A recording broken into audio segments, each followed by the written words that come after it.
चलो आज हम एक कथा सुनेंगे, स्टोरी में ही सुनेंगे, जिस कथा का जो टॉपिक रहेगा वो रहेगा हमारा गुरु सेवा। ठीक है। गुरु जी के जीवन में आने से शिष्य के जीवन में क्या बदलाव होता है। ठीक है।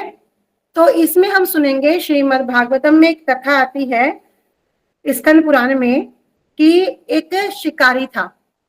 एक शिकारी था, वो शिकारी क्या कर रहा था, एक समय श्री नारद जी क्या कर रहे हैं, भगवान नारायण का दर्शन करने के बाद अभी चले गए हैं त्रिवेणी। ठीक है, त्रिवेणी मतलब प्रयागराज।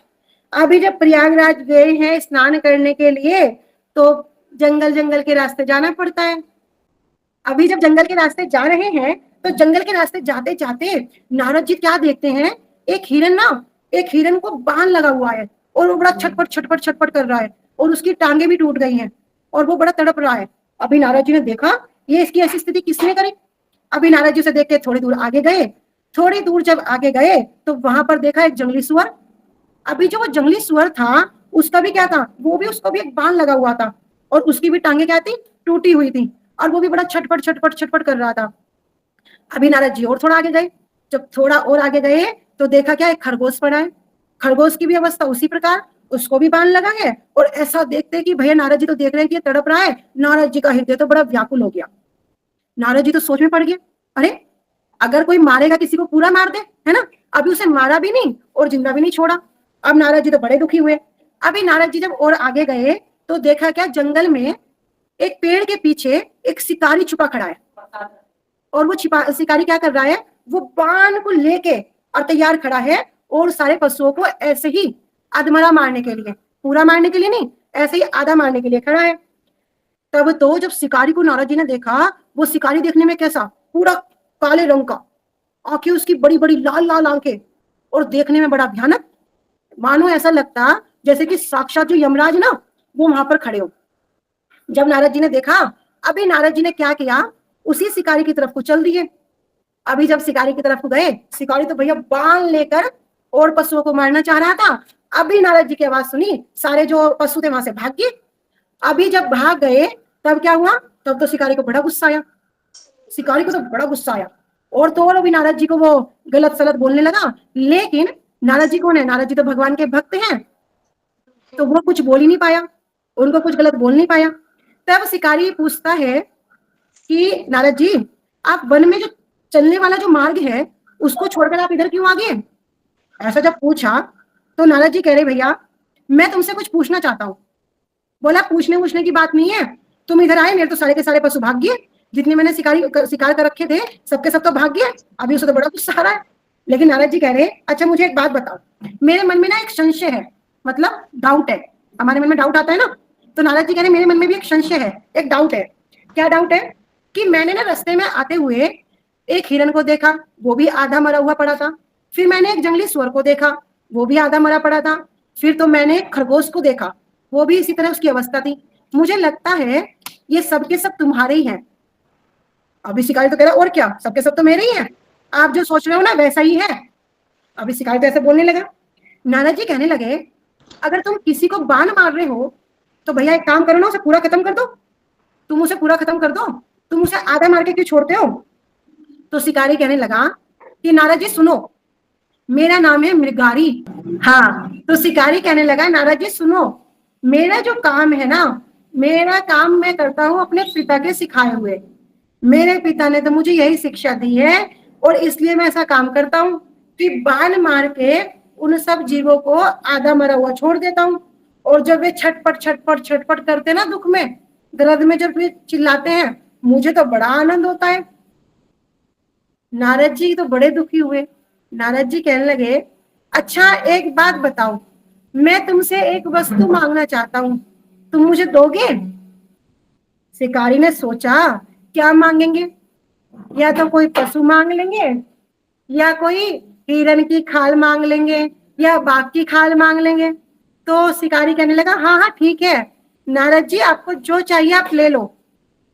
आप मुझे बताओ, आप कोई पशु लेना चाहते हो या किसी शिकारी की खाल लेना चाहते हो। और अगर किसी शिकारी की खाल लेना चाहते हो तो एक काम करो, मेरे घर पे चलो और मैं तुम्हें वही दे दूंगा। नारद जी कह रहे भैया मुझे ये सब कुछ नहीं चाहिए, मुझे ये तो नहीं चाहिए, मैं तो तुमसे कुछ और चाह रहा हूं। बोले अच्छा क्या चाह रहे हो? तब नारद जी कहने लगे तुम एक काम करना, कल से जब तुम किसी जानवर को मारोगे, किसी पशु की हत्या करोगे, तो क्या करना, उसको एक बार में पूरा मार देना। क्या कह दिया? एक बार में उसको पूरा मार देना, और उसे ना ऐसे अधमरा करके ना छोड़ना। तब शिकारी कहने लगा आप मुझे कैसी शिक्षा दे रहे हो, और आप मेरे से ऐसी क्या वस्तु मांग रहे हो? अगर अधमरा मारने से क्या होता है मुझे बताओ। अगर मुझे किसी को मारना ही है, वो तड़प तड़प के मर रहा है, इससे क्या है? इससे तो मुझे आनंद होता है ना। तो आप मुझे बताओ ऐसा करने से क्या है? तब नारद जी कह रहे हैं आधा मारने से क्या होगा, वो जीव को तुम जानबूझकर, जानते हुए कष्ट दे रहे हो, इस कारण से तुम्हारा जो पाप लगेगा वो बड़ा भयानक होगा, बहुत भयानक होगा। लेकिन तुम शिकारी हो, और शिकारी होने के कारण अगर तुम किसी जीव को मारते हो तो तुम्हें उतना पाप नहीं लगेगा, मतलब जितना तुम तड़पा तड़पा के मारोगे ना उससे कुछ कम लगेगा। लेकिन जितने जीवों को तुम तड़पा तड़पा के मारोगे वे भी क्या करेंगे, एक दिन तुम्हें मारेंगे। अभी नारद जी ने इस प्रकार कह दिया। अब नारद जी कौन है? नारद जी तो भैया संत हैं, साधु हैं, और साधु के संग से क्या हुआ, शिकारी का मन थोड़ा सा बदल गया। शिकारी ने सोचा बात तो अच्छी कह रहे हैं, अब भी क्या करें। अब भी बोलने लगे कि ठीक है आप मुझे मार्ग बताओ क्या करना है।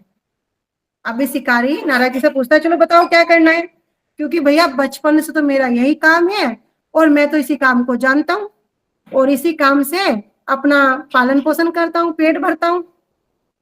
तब नारद जी कहने लगे अच्छा मेरी बात मानोगे? शिकारी कहने लगा हाँ हाँ मान लूंगा। कह रहे अगर मेरी बात मानोगे ना मैं तुम्हारा उद्धार कर दूंगा। तो शिकारी कहने लगा हाँ ठीक है मान लूंगा। तब नारद जी कह रहे एक काम करो, सबसे पहले अपना धनुष तोड़ दो। अभी तो शिकारी सोच में पड़ गया, बोला धनुष तोड़ दूंगा तो खाऊंगा क्या, पेट कैसे भरूंगा? तब नारद जी कैसे उसने बोला अगर मैंने धनुष तोड़ दिया तो मेरा पालन कैसे होगा? नारद जी कह रहे कोई चिंता मत करो, जितना तुम्हें खाने को चाहिए मैं क्या करूंगा रोज उतनी सामग्री तुम्हें भिजवा दूंगा। अब क्या किया, नारद जी के कहे अनुसार उसने क्या किया, धनुष को तोड़ दिया। अभी नारद जी ने कहा अपने घर जाओ, जितनी भी संपत्ति है सब ब्राह्मणों को दान दे दो, और अपनी पत्नी के सहित क्या करो, यहाँ पर भजन करो, बैठकर भजन करो।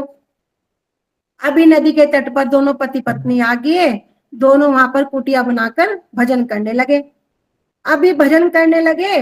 अब भजन कैसे करना, तो नारद जी ने बताया एक चबूतरा बनाना, उस पे तुलसी जी का पौधा रखना, और तुलसी जी की पौधे की रोज सेवा करना, और वहां पर बैठकर रोज भगवान के नाम का जाप करना, है ना। अभी वो रोज क्या करता, भगवान के नाम का जाप करता, हरे कृष्णा कृष्णा कृष्णा हरे हरे, हरे राम राम राम हरे हरे। ऐसा करते करते वो रोज जाप करने लगा। तब तो क्या हुआ, अब भी लोगों ने देखा भैया ये तो भगवान के नाम का जपा करने लगा, और तो और तुलसी जी की पूजा भी करता है। तो ये सबके सब सोचने लगे ये तो भक्त बन गया। अभी भक्त बन गया तो क्या करें, कह रहे सबके सब क्या करने लगे, अपने घर से थोड़ी थोड़ी सामग्री उसके पास ले जाने लगे खाने के लिए। अभी क्या हुआ, इतने सारे लोग कुछ कुछ लेके जाते वो तो ज्यादा हो जाता, लेकिन वो मृगारी क्या करता, जितनी आवश्यकता होती बस उतना लेता, बाकी उसको वापस दे देता। अभी इधर नारद जी तो उसको ये उपदेश देकर क्या करे वहां से चले गए। कहाँ पे जा रहे थे नारद जी, प्रयागराज जा रहे थे। अब नारद जी क्या हुआ, नारद जी तो प्रयागराज चले गए। अभी जब प्रयागराज चले गए तो जो अधमरे पशु पड़े थे कौन कौन था, हिरण और जंगली सुअर और एक खरगोश, नारद जी ने तीनों को ठीक कर दिया, वे तीनों जंगल में भाग गए। अब इतना देख के तो शिकारी के मन में तो बड़ा आश्चर्य हुआ कि भैया ये तो भैया बड़े अच्छे गुरु हैं, और नारद जी को भी प्रणाम किया। और नारद जी को प्रणाम करके शिकारी तो वापस अपने घर आ गया। जब अपने घर आ गया तो पूरे गांव में बात फैल गई कि भैया वो जो शिकारी था ना, वो तो वैष्णव बन गया। अब गांव के सारे लोग उसके पास आने लगे और भोजन की सामग्री लाने लगे। एक एक दिन में क्या होता, कोई 10 लोग, 20 लोग, 30 लोग उसके लिए खाना लाते, और इतना वो खा नहीं सकता, तो जितना चाहिए उतना रखता, बाकी क्या करता, वापस भेज देता। एक दिन नारद जी के मन में आया कि चलो अपने शिष्य को देख के आते हैं। तो नारद जी के साथ एक ऋषि थे जिनका नाम था श्री पर्वत ऋषि। ठीक है, नोट कर लेना, नाम था श्री पर्वत ऋषि। तो पर्वत ऋषि कहने लगे, हे पर्वत, मेरा ना एक शिष्य है, चलो वहां चलते हैं उसे देखने के लिए। तो दोनों के दोनों, नारद जी और पर्वत ऋषि, क्या हो गया, अभी मृगारी के पास चले गए। मृगारी ने तो दूर से ही देखा, भैया गुरुजी आ रहे हैं। अभी गुरुजी को देखने मात्र से क्या करना चाहिए, प्रणाम करना चाहिए। अभी वो बेचारा दौड़ के आया, लेकिन उसे प्रणाम करने का कोई रास्ता ही नहीं मिला। अब वो प्रणाम करे तो कैसे करे, क्यों, जिस मार्ग में वो आ रहा था सारे रास्ते में क्या थी, चींटी चींटी थी। अभी वो प्रणाम करता तो क्या होता, बहुत सारी चींटियां मर जाती। इसलिए अभी वो बड़ा दुखी हो गया, फिर पास में जाकर अपना कपड़ा लिया, उस कपड़े से वो स्थान को साफ किया धीरे धीरे, जिससे चींटी मरे ना। फिर गुरु जी को दंडवत प्रणाम किया। जब देखा कि उसने क्या किया, अब भी गुरुदेव को प्रणाम किया, तो जो पर्वत मुनि थे कहने लगे कि तुमने जब गुरु जी को देखा प्रणाम क्यों नहीं किया। तो मृगारी बोला कि प्रभु क्या बताऊं, जब मैंने देखा यहाँ बहुत सारी चींटियां हैं, और क्या होता, अगर मैं प्रणाम करता तो ये चींटियां मर जाती, इसलिए मैं तुरंत गुरुजी को प्रणाम नहीं कर पाया। देखो कहाँ तो वो जंगली जानवरों को अधमरा करके छोड़ता था, और बड़ा खुश होता था जब वे छटपटाते थे ना, वो बड़ा खुश होता था। अभी कहाँ उसके अंदर इतना परिवर्तन आ गया, एक चींटी भी मर नहीं जाए। यह है गुरु कृपा। गुरु कृपा से हृदय क्या होता है, शुद्ध हो जाता है। तब अब भी नारद जी तो वहां, नारद जी तो कहने लगे, हाँ हाँ इसमें कोई आश्चर्य की बात नहीं है, जो भगवान का नाम करता है उसमें ये सब चीज आ जाती हैं, वो कभी भी दूसरों को कष्ट नहीं देता। इतना सुनते ही तो मृगारी क्या करने लगा, अपने गुरु जी के सामने ही भगवान का नाम नित्य कीर्तन करने लगा और बहुत नाचने लगा। अभी नाचते नाचते जब बहुत नृत्य कर लिया, तो नारद जी कहने लगे, मृगारी तुम्हें कुछ खाने की दिक्कत तो नहीं है, खाने की कोई असुविधा तो नहीं है। तो मृगारी कह रहा, गुरुदेव आप तो इतना भेजते हैं, इतना भेजते हैं, मुझसे तो लगता ही नहीं है, आप है ना कृपा करके इतना मत भेजा करो। क्या कह रहा है, आप कृपा करके इतना मत भेजा करो, क्योंकि मेरे पास इतने लोग आते हैं, मुझे किसी प्रकार की कमी नहीं होती। अभी हम तो 2 जने पति पत्नी, अब पेट भरने के लिए कितना चाहिए। तब कहते हैं कि भैया तुम क्या है, तुम बड़े सौभाग्यशाली हो। नारद जी किसे कह रहे हैं, अपने शिष्य कह रहे हैं, तुम बहुत सौभाग्यशाली हो और तुम ऐसे ही भजन करते रहो। तो वहां से नारद जी और जो पर्वत मुनि ऋषि हैं, दोनों के दोनों वहां से चले जाते हैं। तो यहाँ से हमें क्या शिक्षा मिलती है कि कैसे भगवान का नाम करने से हमारे जीवन में आनंद आता है, कैसे हम कभी भी किसी दूसरे के लिए गलत नहीं सोचना चाहिए। गलत करेंगे तो हमारे साथ भी गलत होगा। और हमेशा जब भी हम अपने गुरु जी को देखते हैं तो उनको प्रणाम करना चाहिए। आप सब स्कूल जाते हो ना, देखो स्कूल में भी गुरु हैं, स्कूल में भी हमारे गुरु जी हैं, लेकिन वो हमें क्या सिखाते हैं, पढ़ाई सिखाते हैं, है ना।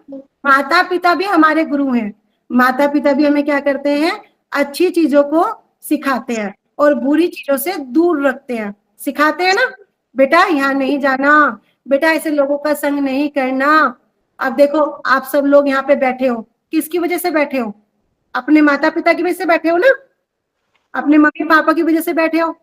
नहीं तो बहुत सारे ऐसे बच्चे हैं जो अभी मोबाइल चला रहे होंगे, बहुत सारे ऐसे बच्चे हैं जो अभी गेम्स खेल रहे होंगे, और बहुत सारे ऐसे बच्चे भी हैं जो अपने मम्मी पापा की बात नहीं मानते हैं, है ना। लेकिन आप क्या है, आप बहुत अच्छे हो, तभी आप यहाँ पे बैठ के ये कथा को इतने ध्यान से सुन रहे हो और सीख रहे हो। इसलिए हमारे श्री रामचरितमानस, है ना, राम जी का नाम सुना है ना सबने, उनकी एक ग्रंथ है रामचरितमानस।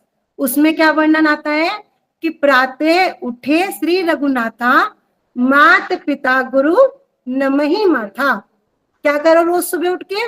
रोज सुबह उठ के अपने माता को, अपने पिताजी को और अपने गुरु जी को रोज सुबह उठ के हमें प्रणाम करना चाहिए। ठीक है, अपने माता पिता को प्रणाम करना है, रोज उनसे अच्छी अच्छी चीजें सीखनी है, और जिस चीज को वो मना करते हैं वो काम हमें नहीं करना है, भले ही हमें वो समय अप्रिय लगे। ठीक है, वाञ्छा कल्पतरुभ्यश्च कृपा सिन्धुभ्य एव च पतितानां पावनेभ्यो वैष्णवेभ्यो नमो नमः।